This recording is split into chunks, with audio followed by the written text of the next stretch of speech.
Hey YouTubers, thanks for checking into the lure review today. Today's lure review is going to be on the Rapala or Rapala DT series crankbaits. The DT stands for dives 2, so they designate different numbers to the conditions that they dive to. So for example, this particular model here is going to be a DT20, meaning that it'll dive to about 20 feet. They start at anything from about DT4, so about 4 feet. 6, 10, 14, 16, and 20, which this one here is.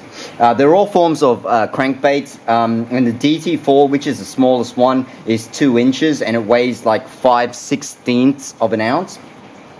And then this one here is the DT20 at 2 3/4 inches. Okay, and it weighs 7/8 of an ounce. Okay, so nearly an ounce, 7/8 of an ounce. They're all floating lures. They're made of wood, balsa construction, and I've said this in my past videos. You know, there's something about balsa that can never be replicated. You know, a lot of these lures now are made out of obviously plastic materials. They're mass manufactured with plastic because it's a hell of a lot easier to mold plastic than it is to, I suppose, cut out a piece of wood. But it's something about balsa and wood lures that swim really, really well. These float, but they float at a pretty cool rate. Like, they don't float heaps like harshly, and they don't go up in the water column too high, or too quickly, I should say, as they float, which is really, yeah, pretty cool. This particular color here is called the Chartreuse Lime. I went with this particular color because usually with my deep diving lures, if you're going to go into deeper water columns, I generally will have a super bright lure, or if not, it's going to be pretty much a solid darker color, so anything from black, red, or purple that I prefer. So you can see a silhouette of a fish, really. Alright, so going through the physical aspects of this. Well, I'll start from the back here. Actually, I'll start with the hooks. You're going to get 2 times VMC shore set hooks.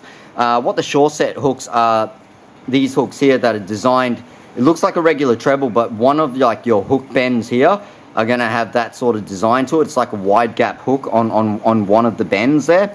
And same with this one here. This here, like the wide gap section, is actually facing upwards, which sort of makes sense on the tail end there. And on the bottom, it's not going to face up because obviously it's going to face into the body, and that sort of makes it obsolete.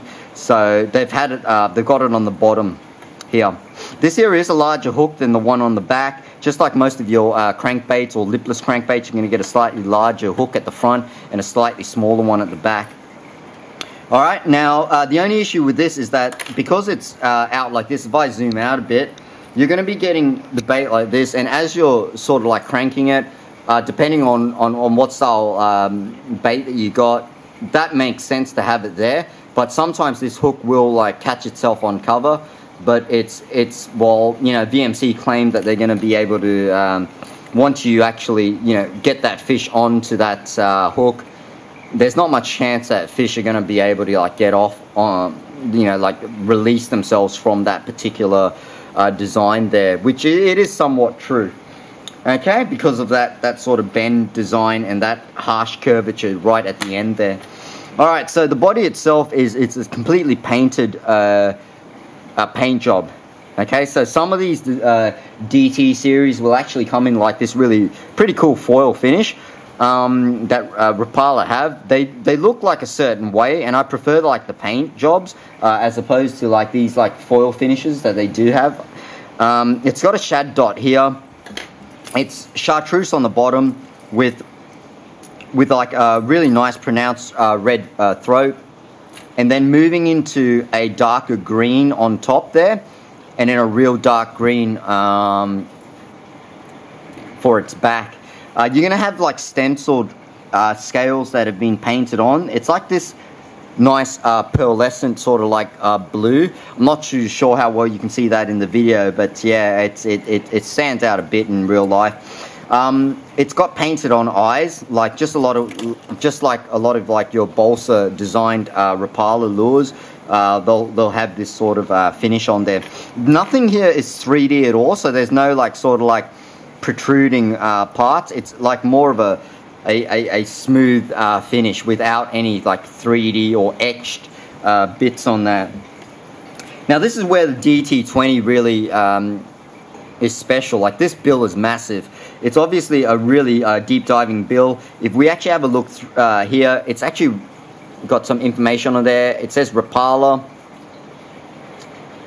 dives to, and then 20 FT, which is feet, so 20 feet. All right, and that's written on the underside of the lip there.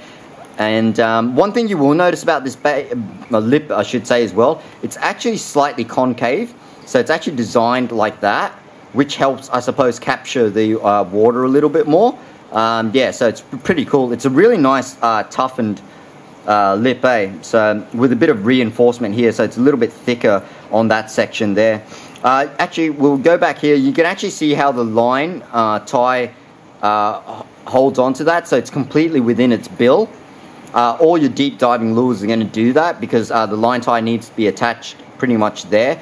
It doesn't have an oval split ring for the line tie, it's just a rounded one, and it's fairly small. And anytime you've got like a really long elongated bill like this, it's a little bit harder to tie.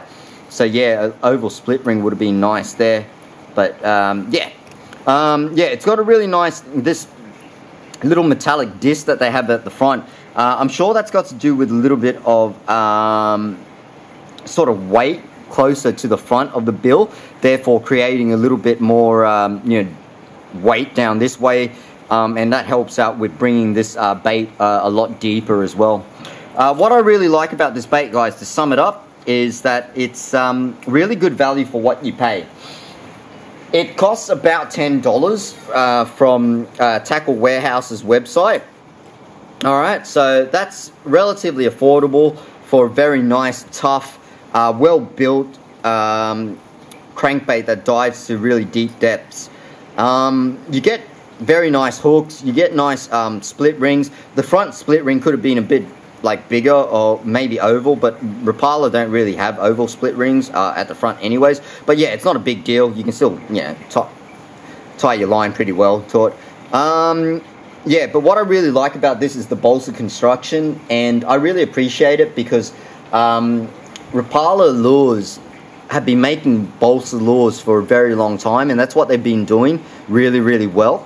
And you know, they've moved away from a little bit from balsa, because as the world's turning into these molded plastic materials, which is fair enough, they've got a lot of their like lures that are still made with balsa, and I really appreciate that, because like I said in the beginning of the video, I feel that balsa can never be truly replicated in terms of how well they swim. They've got a certain swimming action to them that work really, really well, guys. Alright, so I just want to end the video by saying fantastic value for what you pay. This is the most expensive one. It's the DT20. It's the biggest bait, and it costs them the most to make, I suppose, with more materials, so to speak, larger lip as well. So about $10.19 US from Tackle Warehouse. But they actually start the DT series, like the DT4, starts at about $7 US, which is pretty good value for what you pay. They're going to give you a great swimming action. Okay, so good value, great swimming action. No nonsense terminal tackle, and they just catch fish, guys. That at the end of the day, they catch fish because they work well. Okay, Rapala simply make lures, okay, that swim really, really, really well. All right, there's not going to be much Rapala lures that you buy throughout their whole range where you buy one and you think, man, this sucks, like it doesn't swim really nicely. Most of them, nearly 90% of them are going to swim at least really, really well, and probably 50 to 70 to 80% of them swim really, really well, like awesome. Alright, so yeah, stick around for the oh, actually I don't know if I have underwater footage of this. If I do, you'll see it in a second. If I don't, that means that I didn't film it. But subscribe to the channel if you want to see like more videos in the future, guys. I really appreciate your support, and give me a thumbs up if you like the video. Comment below if you got any questions, or if you need a hand with anything, or if there is any lures that you want me to do a review on, let me know. But yeah, I appreciate it, guys. Happy fishing, alright? See you next time. Bye.